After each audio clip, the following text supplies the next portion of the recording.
media lying against Trump on the one hand, and then let's use a more recent example. I saw in 2020, as Joe Biden was running for president, it was COVID, so he was mostly quiet, so he would put out videos. But I saw evidence of cognitive diminishment. But the media covered for him. The media gave him a vibrant, bill of health. In the end, he won the election. And then as president, he will come out and sometimes start shaking hands with the air, sometimes wander off, sometimes, be unable to articulate things and so on. But the media kept telling us that there was nothing to see here. We must assume that this guy was fit and as sharp as a nail, as some people said. And so he, as he was trying, because I actually thought it was going to be a quick transitional president, that he would be a one-time, but then we found out he was running.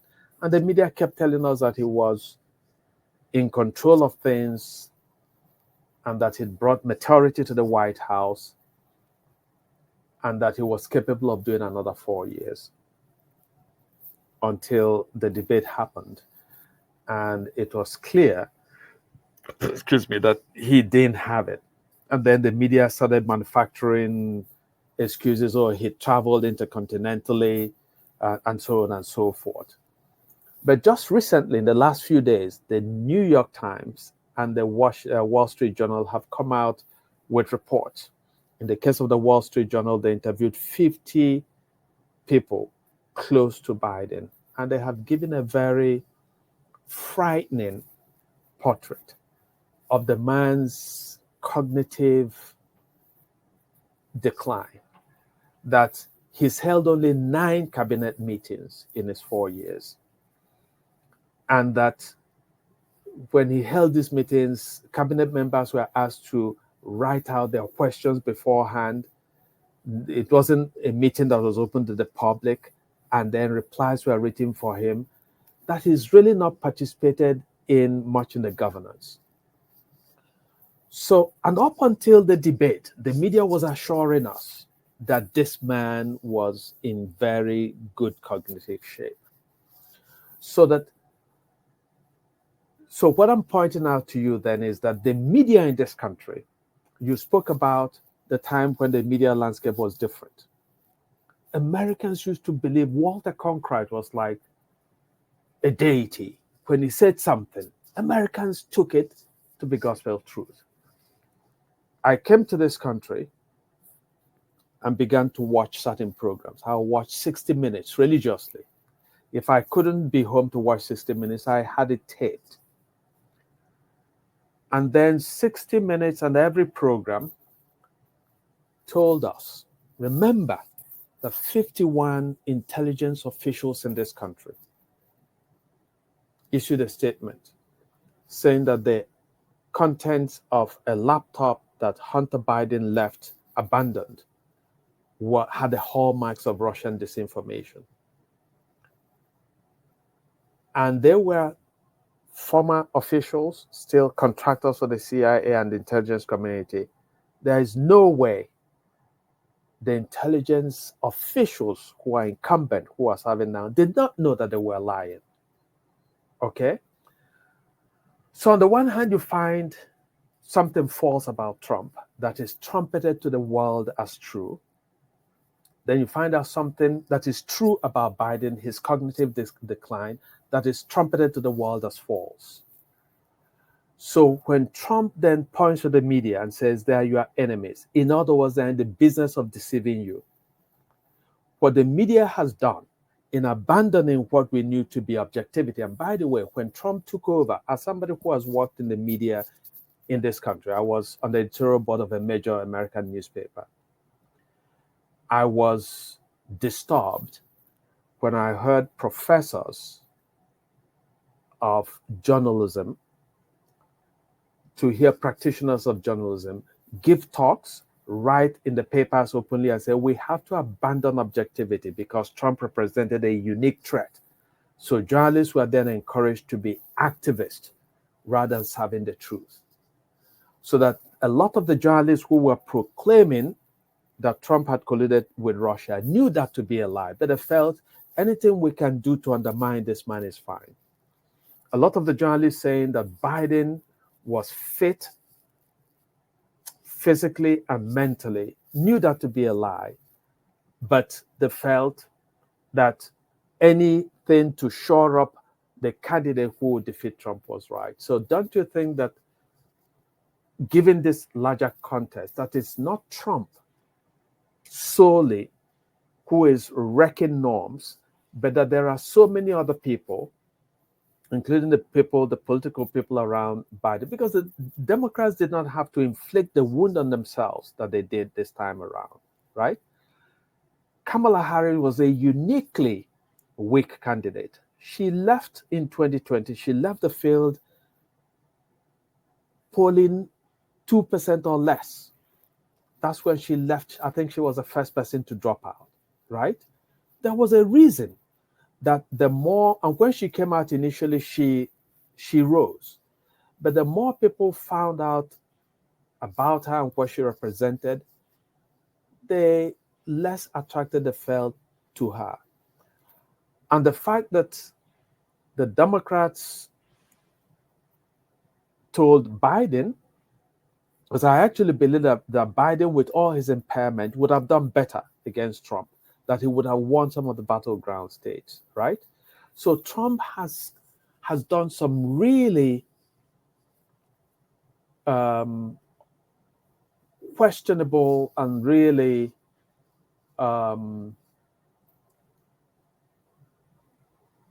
unattractive things, the way he talks, right? Even his language, which for me, as somebody who loves language, Trump's language is at a very low level of articulation. But I think that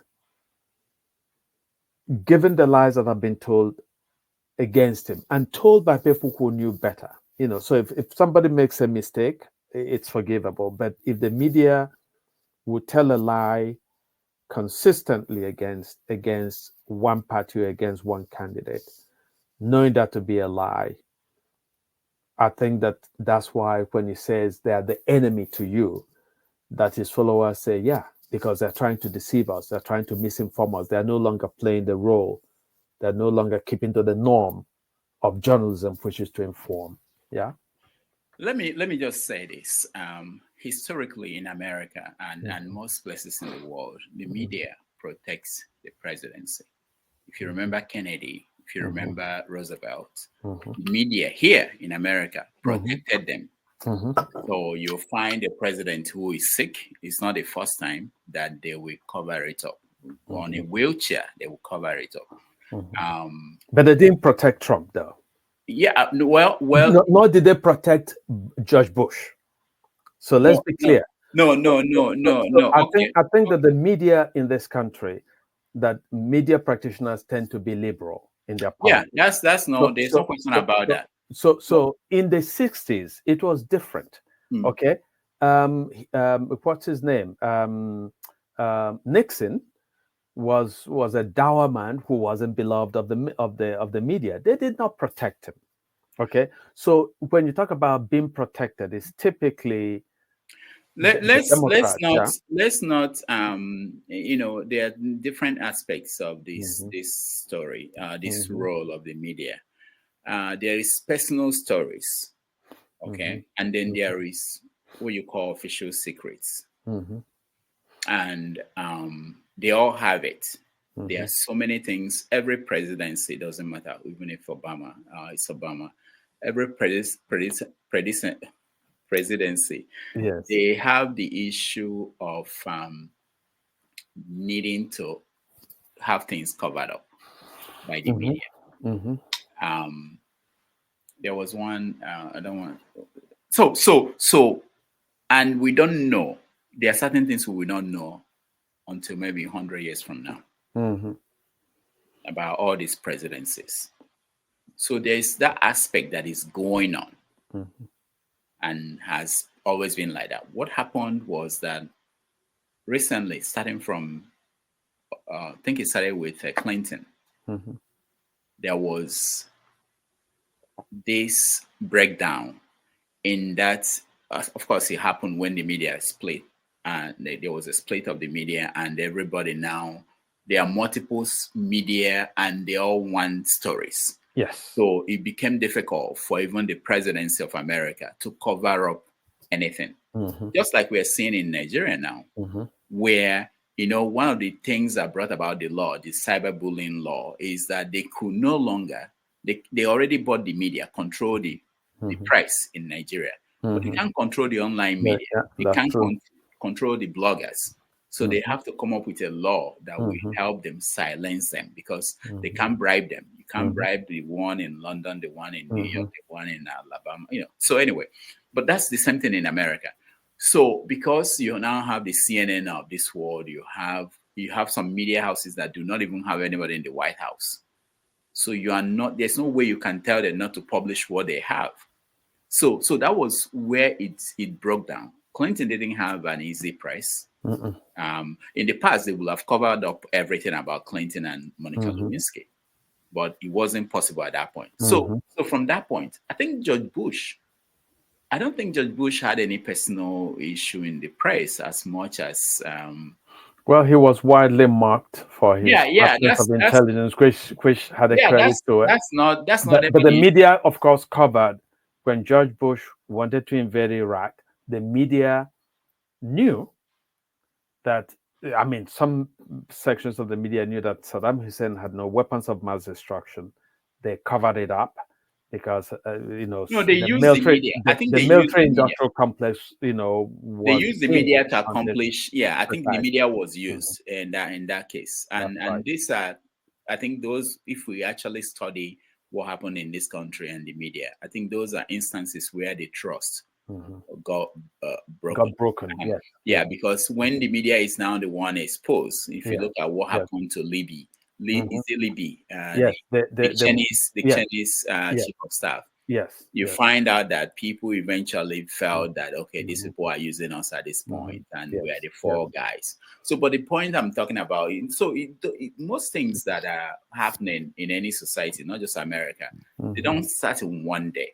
But there is a sense of escalation. Any issue you bring up now was escalated by Trump. Part of it, you can give it to him, was that he was an outsider to the political. Was an outsider. But he's not the first outsider that got in there. He was not just an outsider. He was somebody who was brash, who was, he wasn't used to taking instruction from people. Something that people don't even understand. That Trump, all his life, Trump never worked for anybody, other than the father. Trump didn't have to take, no from anybody. I don't really think you can say that somebody had controlled Trump. So those are part of what made him what he became, and what also made him a scary person with so much power. Because if Obama got a phone call from Edward Kennedy, Obama will listen. Obama can pause, but there is nobody as of today in America that will call Trump and say, "Don't do this." That Trump, if Trump is determined to do that Trump will stop. There's nobody, and that's the kind of thing that is scary for me. Well, there are moments, though. There are some classified documents that he wanted. For example, he had promised to release the John F. Kennedy assassination files, right? The intelligence community prevailed on him not to, right? He had wanted to even have a commission on vaccines, childhood vaccinations. Bill Gates has said that he called him and said, don't go there, and he didn't. But let me sort of go to another moment, which I think is even more egregious, sort of the things that the ways in which the media. So I agree with you that Trump has been a norm wrecker Okay, but my argument simply, I hope it will be understood, is that there are other sectors that have broken the norms, right, as well. And I'm going to cite two. So in 2020, when Trump was running for re-election, Atlantic magazine came out with a piece alleging that Trump was in France and was scheduled to go and honor American soldiers buried in France at a cemetery, military cemetery, and that Trump said he would not go because they died and they were suckers and losers. And of course, that so it quoted four sources, anonymous sources, who were there, who were present. I read that article. I read excerpts of that. I would not read that kind of article because it was clear to me with the exercise of critical intelligence that this was false. I knew that if there were up to four people present in 2018, and Trump said, I'm not going to go and honor Americans who died in World War II and are buried in France, that it will not take 5 minutes before that was spread throughout the American media. So the fact that this was coming out in 2020 already suggested to me that this was a made up, a hoax. So the newspaper quoted, these four anonymous sources. Before you knew it, several other TV stations and newspapers said, that they had independently confirmed that this happened, right? Then about 19 or 20 officials who were there issued a statement, including John Bolton, who had been fired by Trump, who wrote a book where he said very, very dismissive things about Trump. So no love lost between him and Trump. And John Bolton said if that had happened, that he was there, that if that had happened, he would have handed in his letter of resignation immediately and revealed to Americans what had happened. Indeed, that what had happened was that Trump was to go. It was raining massively. The Secret Service told Trump, we can't take you up in a helicopter because of the rain. It's dangerous. And the place where the cemetery is the way you get it is through a small winding road. So if you go there, on your way there, on your way out, if something happens, we have no way of evacuating you. So it was a call by the Secret Service that he shouldn't go. The media invented a lie. One magazine, and this was the man who wrote the story was the man who was leading during Bush, saying that yes, there was overwhelming evidence that Saddam Hussein had weapons of mass destruction. So what I'm trying to show to you then is that there is a pattern where the media joins in with the political establishment to sell lies to the American people, whether it's on going to war against Iraq unjustly, that destroyed the whole country, has destroyed its cultural heritage, which is considerable, destroyed Iraqi and the American lives, or whether it's to protect Biden in 2020, and then 51 intelligence officials write a letter claiming that a computer was the product of Russian disinformation when they knew that it was. I don't think that one of those people who signed the letters, which was basically curated by Anthony Blinken, the current Secretary of State, I don't think that one of them was confused that this was real.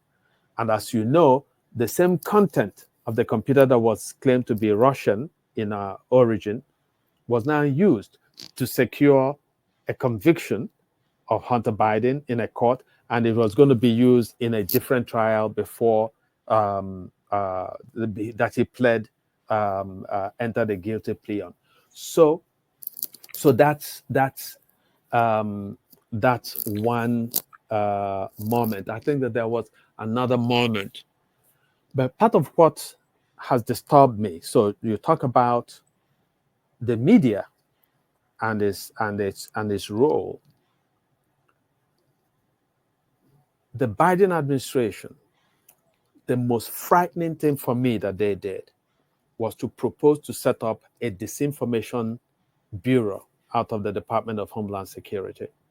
The fact that mainstream media journalists, a lot of them, were writing in favor of this, for me, is unforgivable. Because governments are the most effective and efficient spreaders of falsehood. Governments strategically have to deceive the population and have to deceive the rest of the world. So when a government is saying to us, we're going to set up a bureau that will determine what is true and what is false information. And we're now going to have, as happened with Twitter, with Facebook, with LinkedIn, where doctors, scientists were saying during COVID that COVID might have come from a lab, and they were removed. Their posts were removed. They were called conspiracy theorists. Meanwhile, 2 out of 3 major American departments, agencies, had actually reached the same conclusion, but it was all covered up. So I think it's unforgivable from the point of view of being somebody who has worked in American media, that Biden considered setting up a disinformation bureau. I would much rather have what we have in social media. People complain that Twitter has now become a site of misinformation, right? I think Twitter has become better. There's a lot of people every day who post misinformation, but on every issue where you post something that is false, there are people who have better information who then countermand you with better information.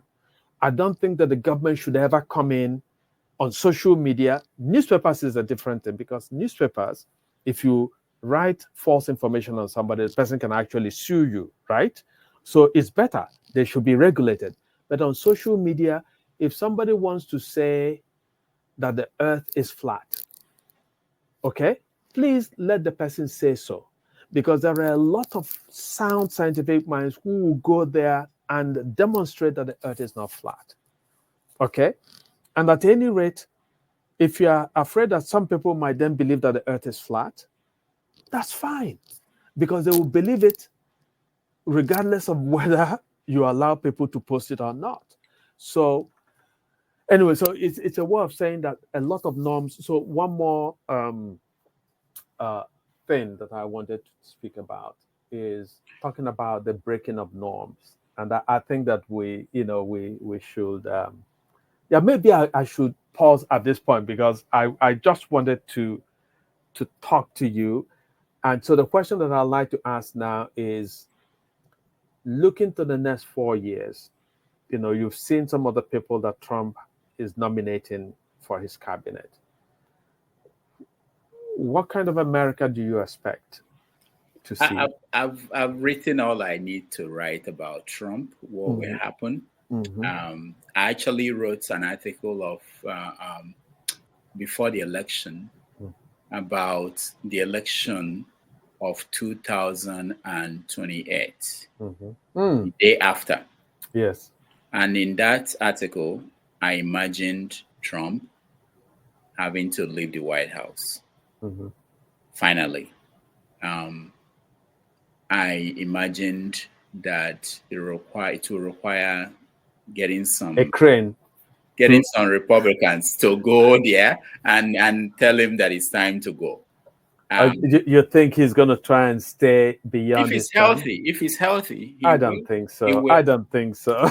Yeah, there's nothing that I think at this point everybody should prepare for the worst, so that we don't get surprised. Yes. I've prepared for it. Yeah. No, I think that a lot of the things that were said about Trump, that much as Trump is a problematic person, right? Much as he's problematic, I think that a lot of the claims made about him, that he's Hitler, he's going to be a dictator, he's not going to leave power, there will be no elections. No. Okay, leave those ones. Because if the truth is, if we believe that Trump somehow can stop a transition, another election, then America is not worth fighting for. Then he might as well wait. It's not going to happen that way. Hitler did not wake up and stop the democracy in Germany. No, it didn't happen that way. So you have to, for them to do that, you have to provide a justification. You have to provide something that for people. You talked about his people. Remember his people, the people supporting Trump, that are, when he points at the media and says these are the enemy of the people. They were there in the country before. They've always been in the country. They've always been suspicious of the media. They've always known the media flaws and the mistakes. But they now have someone who is reflecting their viewpoint. Someone who has defeated, remember what Trump accomplished.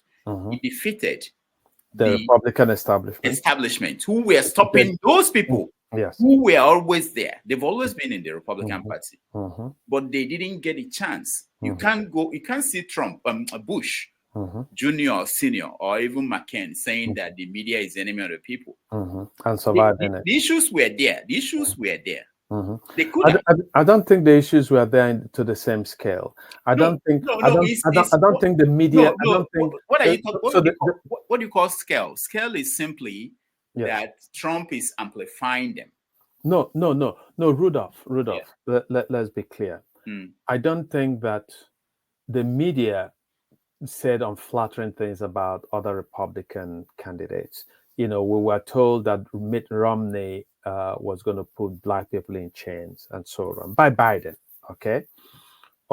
So, and the media mocked him when he said, when the problem whether he will have women and so on. He said, I have this file, filled with the names of women, and they said, you see, all the women are in your little file, right? So he was mocked on that level. But there is no.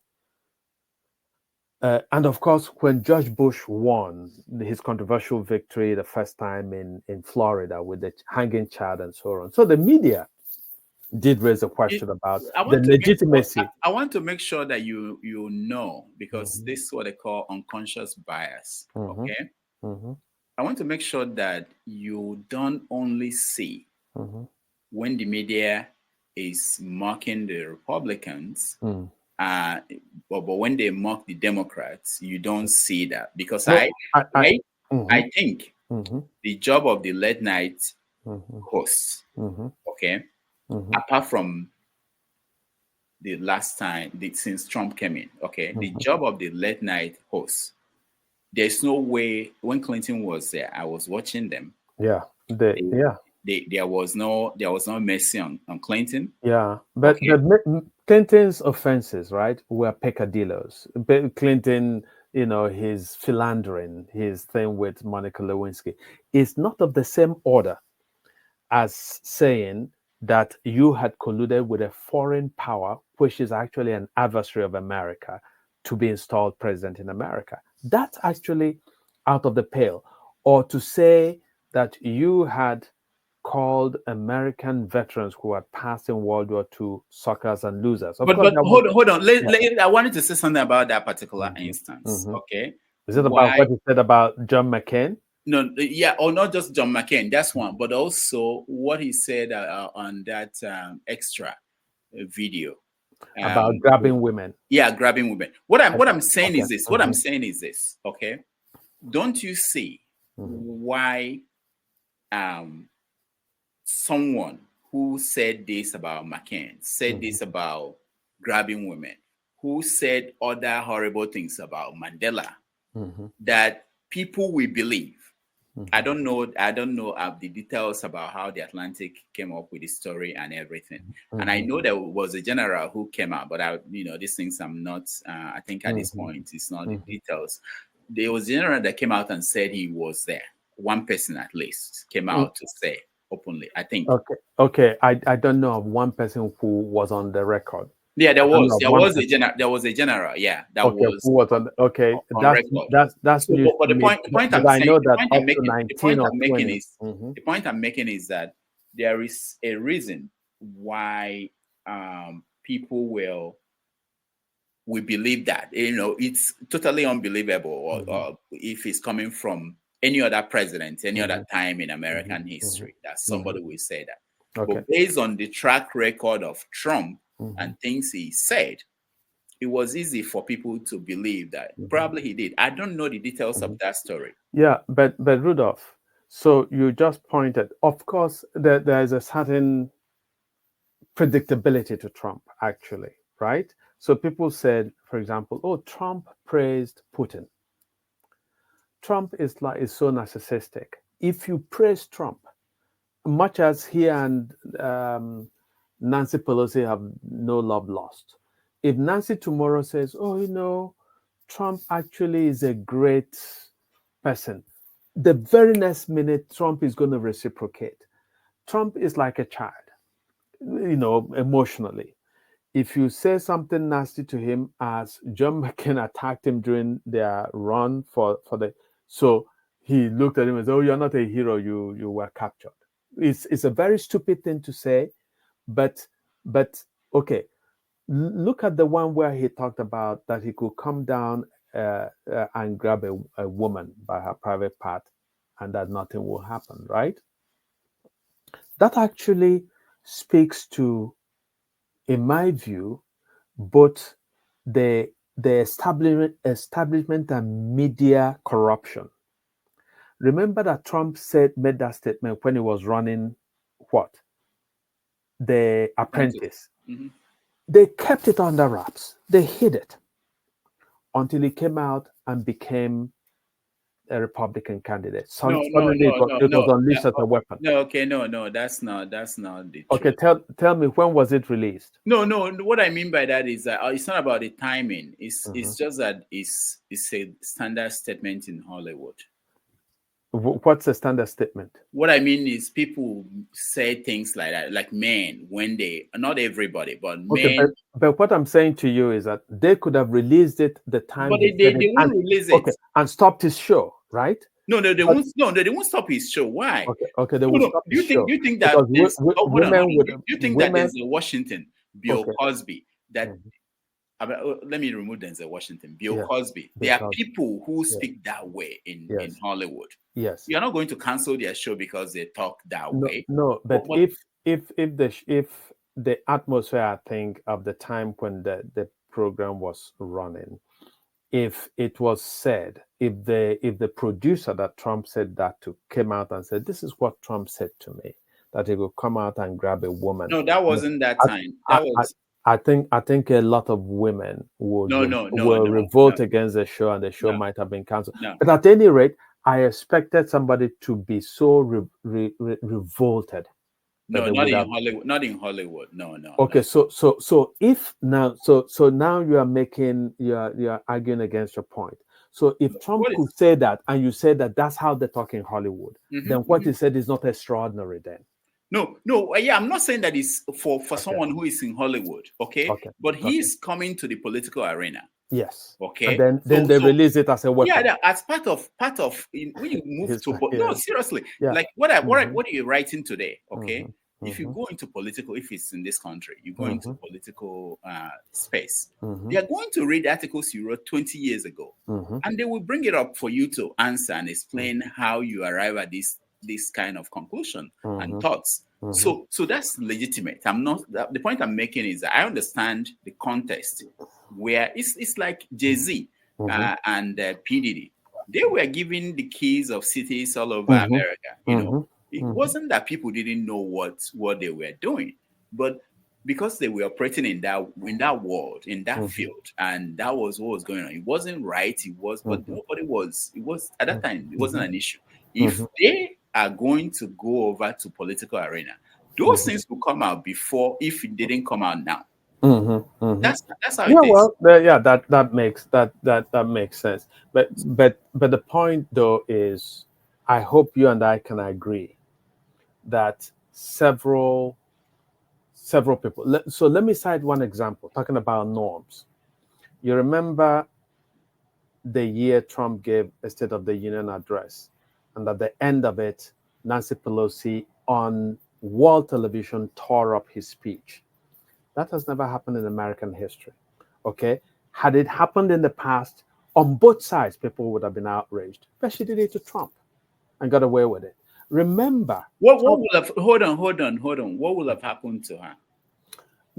She's from San Francisco. She will continue to win elections, but at least people from her own party will say this is an American tradition. You do not tear up the president's speech, whether you like the president or not, whether you like what he said or not.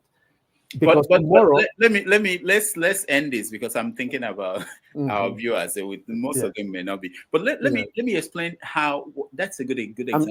I'm just speaking to the norms that we say. I like what you pointed out. I like what you pointed out. I'm not making. Of course, I don't think it's necessary that Nancy Pelosi should do that or should have done that. But let me tell you an example of why I'm afraid for America, because I'm not just interested in just what Trump is going to do, but how the destruction of norms becomes a recurring decimal. So look at what happened. So Trump, to the Democrats, got away with January what? 6th? Yeah.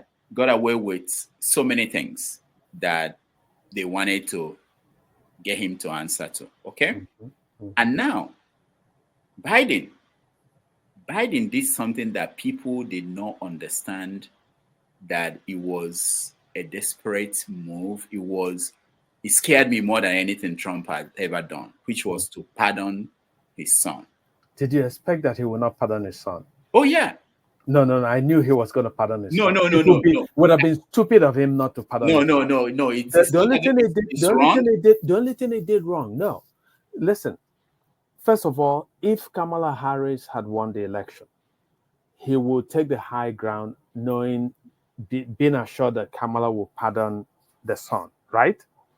There is no responsible father who has the presidential power who will say to the son, go to jail. I'm telling you, I will not do that. Rudolph, you will pardon your son, or you will be an irresponsible father. No, I don't think so. The only thing he did wrong was that he went on the record several times, and his officials went on the record, and they campaigned on it, saying, "Oh, he's a better man. He believes in the rule of law." I knew when he was saying that his son would not spend a second in jail. I knew that.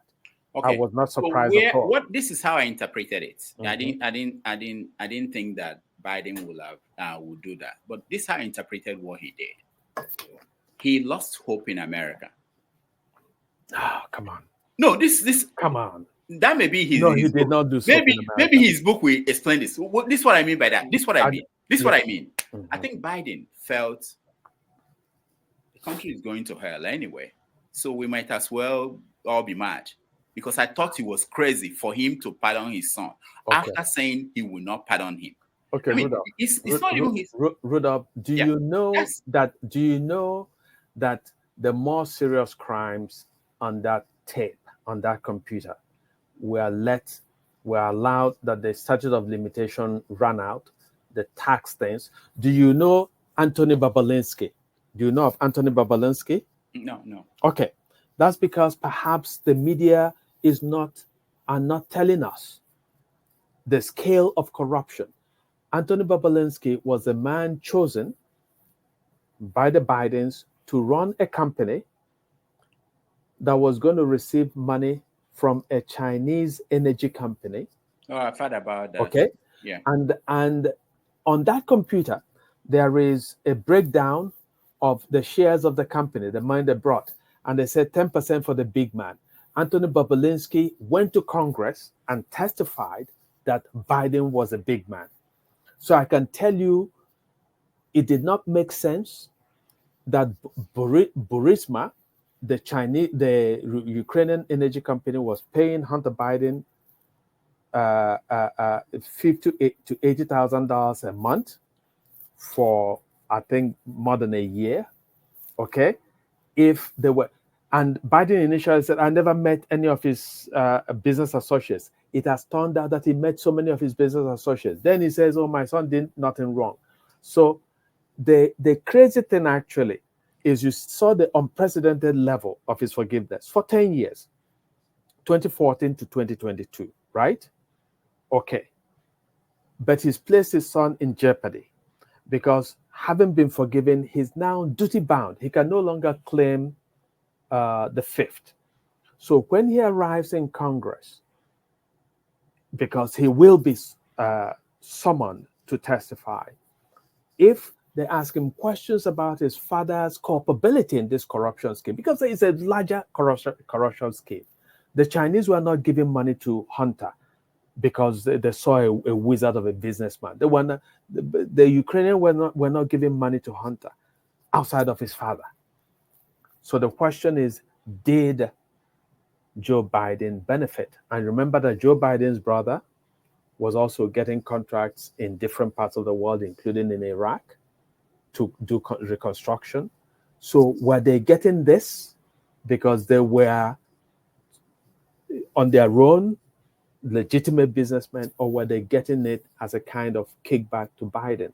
That's so. Please, you seem to believe that Biden is such a noble politician, far more noble than I don't believe it. So when you say that he lost faith in America or lost, no, I don't believe it. This is what I believe. I believe that he was still confined within the norms of the country's ideal and the presidential system. Okay, that he would hope.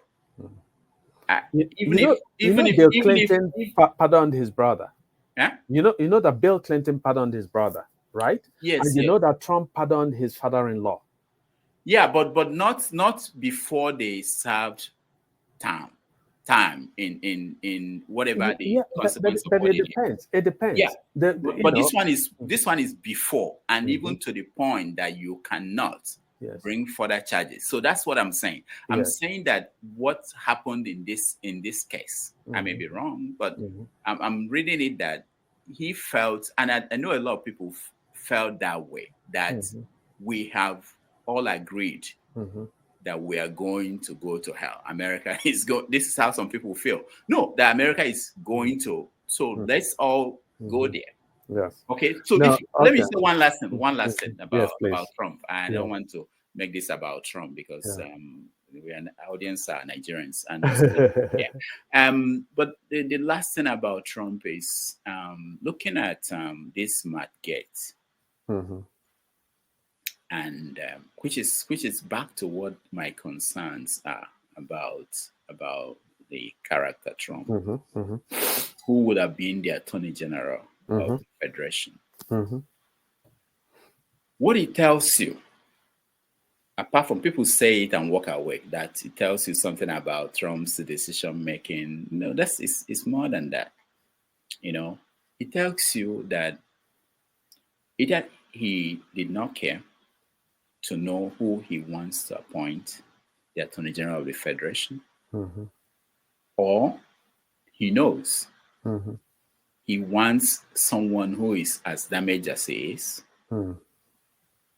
and wants that kind of person because they will do what he wants them to do, being that he has something terrible on them that they will, which is what people say about some leaders in Africa, that the intelligence agencies around the world would rather pick someone who is compromised in Africa so that they will do what they want them to do. So but it's scared. That's why I'm afraid about when it comes to Trump. One is that there's nobody who could talk him out of it. He did not know, or he knew and didn't care. But he must have known, Yeah, I don't know. I can give him the benefit of the doubt. But these three, there's none of them that is good.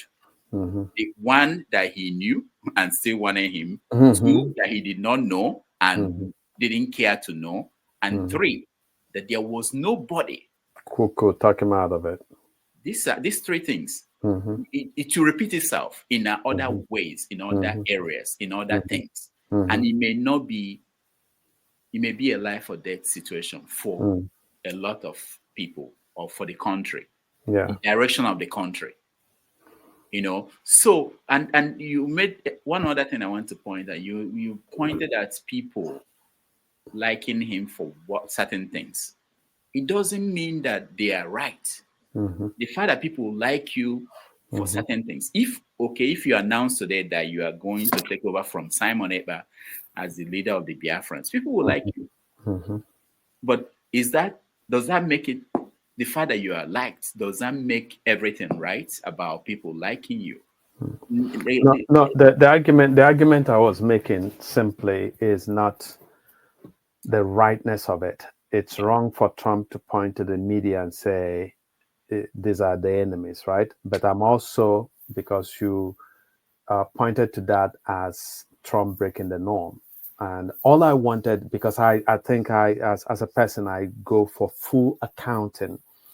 All I want to put on the table is that so many different personalities and institutions in this country have been breaking the norms, and that breaking of norms intensified in the Trump years. Okay, whether it's Nancy Pelosi tearing up the State of the Union address that's on world television just given by the president, or whether it's 51 intelligence officials signing a statement that they know to be false in order to affect the outcome of an election, or whether it's the media piling on that is there's a collusion between Trump and Russia that put him in office and so on. So when institutions begin to break norms in order to affect things, then you find somebody like Trump. And there are people who would, I don't think that they Mitt Romney, even if that whole thing had been done to him, would have pointed to the media and said they're no, he wouldn't. But Trump is the kind of person who says, hey, you're doing this, you're the enemy. And what I'm saying is that for some of his supporters, that resonates because they've seen this pattern. They've seen. But also it's a dangerous thing. So it is dangerous. It's very dangerous. Rudolph, it is dangerous. But I want you to include in your analysis of America's decline. Oh, yeah. The fact that the media knowingly lend themselves to misleading American people. Okay, so in the end, Trump pointed in the media and saying bad people. It's easy to ameliorate that. It's easy. Tomorrow, who knows how long Trump is going to be around? When he's gone, I don't think another politician like him will emerge. But once you break some norms, but the media have been breaking the norms. No, I know. But when it comes to when a president stands in front, yeah, I'm sorry because I'm interviewing you, right? But you and I have had informal conversations about this, so that's why I decided to play this devil's advocate, right? But I really believed. I used to be a believer. Whatever I saw on television, I'll give them the benefit of the doubt. So when I was hearing that Trump colluded with Russia, I believed it. Until a political scientist who is a senior American political scientist, who was a Hillary supporter, told me that there was no iota of evidence. So I began to look at other places. And I spoke to you about Trump trying to release classified information, and he was talked out of it. In the end, he released the classified information. But many people do not go to read these things. Do you know that a lot of former intelligence officials in this country who would appear on television during the Russia collusion thing and say, yeah, there is overwhelming evidence, they went to see the intelligence committee, the House Intelligence Committee, which is a class of, they will go and testify, and they will be asked, do you see any evidence? Have you seen any evidence of Trump colluding with the Russians? They will say no. Some of them, that same night, after testifying truthfully, will go on TV where they can't go to jail for lying and say, yeah, the evidence is overwhelming. Do you understand? So what I'm saying to you is that people who have information, it's like COVID came, right? There is a medical scientist, Anderson, is a Chris Anderson, okay, is his name. He wrote an email to another colleague saying that he has studied the COVID, the morphology, the structure of the COVID, that there's a furin cleavage site, which does not occur in nature. That it suggests that it came from nature. 2 days later, this same scientist is part of a group put together, and they wrote a piece that was published in a scientific journal saying that this thing clearly came from nature and that anybody who suggests it might have leaked from the lab is a conspiracy theorist.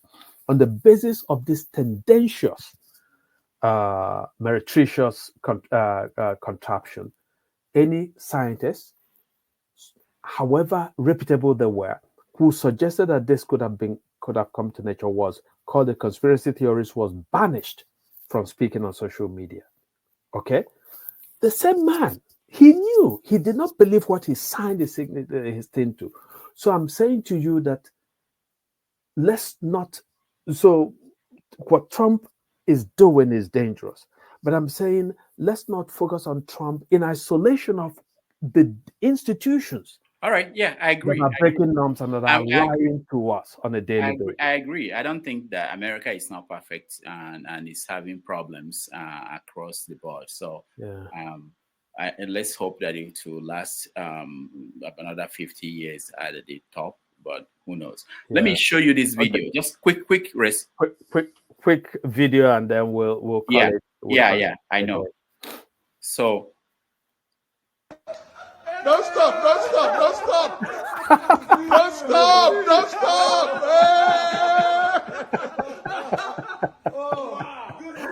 Oh my God! The most dangerous man. You what? Yeah. So, oh my gosh! This is the most dangerous man on television. What do you mean by that? That guy is. I think you and he are cut from the same cloth. You know, I admire him in the same way that I admire you for the willingness to leave it all out there, to speak intrepidly, to speak fearlessly, to, as they say, call, as Americans will say, to call balls and strikes. You know, so it was such a delight. I went to visit a friend, and he knew that I admired Rufai, and Rufai was there waiting for me. And so that was a moment when I walked in and we saw each other, and you know, spontaneously broke into a dance, and it was really wonderful. I hope you don't have a picture or a video of me eating in your house, because I know that's the next thing that you're going to produce. No. To embarrass me. Remember, I'm running the show. I wanted to. There's another video. Did you watch the encounter with? There was an incident that happened on their show recently. Did you watch it, where Ruben had to scold the lady Ope? Did you watch it? No. Okay, no need. You won't be able to respond unless it was during the debate about whether Igbo people were selling land to other people, and there were feedback in Igbo land. Yeah. Okay, then let me leave that because you didn't see that. Well, let's look at this picture and see whether not picture video. Oh yeah, that's oh yeah.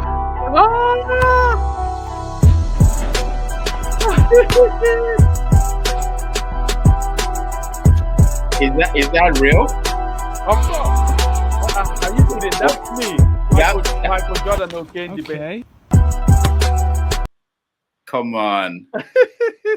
It's not real. Rudolph, I was drafted in the NBA.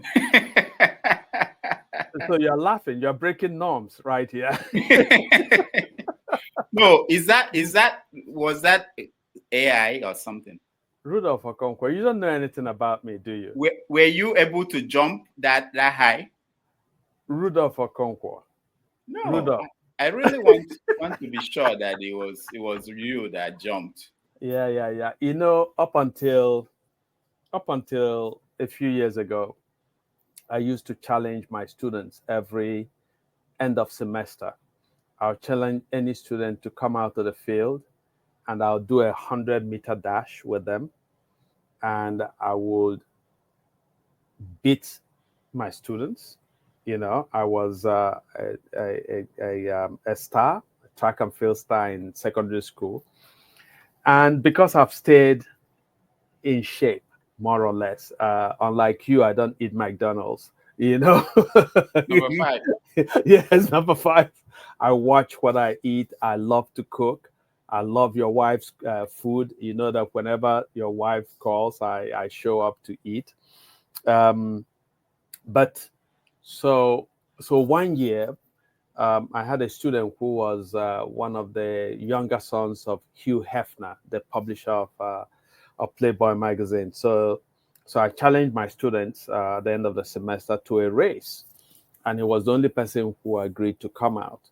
So we ran the first one. I beat him, and he was so embarrassed that he asked for an instant replay. So I increased the gap. So at the end of that semester, he transferred to another college, university in California, and the student newspaper went and wrote that Professor Ndibe humiliated. I'm not going to mention his name, Hefner, and that he left the college. Of course, he left for other reasons. And so here I was now boasting about it. And so the next semester, I had 2 students who were on the school's track and field team. So when I told the story with some pride, they then challenged me to go out to the field and race. So we did the first one, and they beat me slightly. And so I was encouraged. I said, "Oh, it was close. So maybe I can ask for a rematch, and I'll narrow or even beat them." So I asked for a rematch, and these guys just were merciless. They increased the gap. So I didn't know they were showing mercy the first time. So that was the last time I challenged my students to a race. But yeah, so I can still leave the ground a little bit, and I have a son. That's the guy in that picture. He actually has a huge following. He does. On Thanksgiving, he did a video of the family. I wasn't there because I was dropping one of the elderly women who came for my mother-in-law's party. But he gathered all his uncles and aunts who had come for the event to do jumps. Some people will rise only this high up the ground. Some people couldn't even rise. So I wasn't there, so you had to touch, hit something. And I think about more than 10 million people have seen that video. Yeah. So some of his videos have up to 15 million people around the world seeing them on TikTok and on Instagram and all. So his handle is Jumps by Chi. Jumps by CHI. Chi. Wow. His name is Ndibe. Yeah. So one day I said to him, let me take you out and go and teach you a few tricks. And that was me soaring in the air, man. All right. Thank you so much. So it's been such a delight. We were supposed to talk for 90 minutes. Yes. Our version of 90 minutes is almost 4 hours. So it's been such a delight to speak about Nigeria, and then to speak about our second home, America. And Rudolph, I thank you for the opportunity. When I told Rudolph that I was going to interview him, I was waiting. He didn't believe it. And so we talked at least a dozen times, and I kept saying, I'm going to be asking you questions. He said, oh, I know when you sit down, you start taking questions. I said, nope, I'm going to be the one asking questions. And at some point, he said, oh, my wife said it's not possible. There's no way you're going to sit down and ask me questions. So please tell your wife that I surprised you. She'll watch this. This will be the first show she will watch. Yeah. The first 90 minutes she will watch. But thank you so much. And maybe we do this with Wim next. I want Absolutely. Wim should interview you again. I right? like the relax. No, just relax. Just the conversational. Yes. That wouldn't. I think there's a pressure that we see when the audience are part of that conversation. Both time and everything. Yeah. I enjoy it. I think it was better than I thought. I was scared really at the beginning, but I think I'm okay. So when next I come in, when it's my turn to be interviewed, to be your guest, I would like the audience to be part of the conversation. Yeah. All right. Thank you so much. Okay, man. So enjoy your number 5. Tomorrow I'm gonna enjoy my okwa. Okay. Wow. All right. Take care. All right. You too, man. Bye. Good night. Yeah. Yes.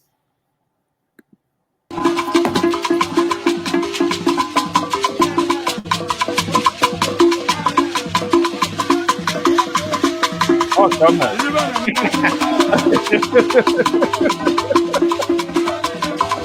He should eat it half out.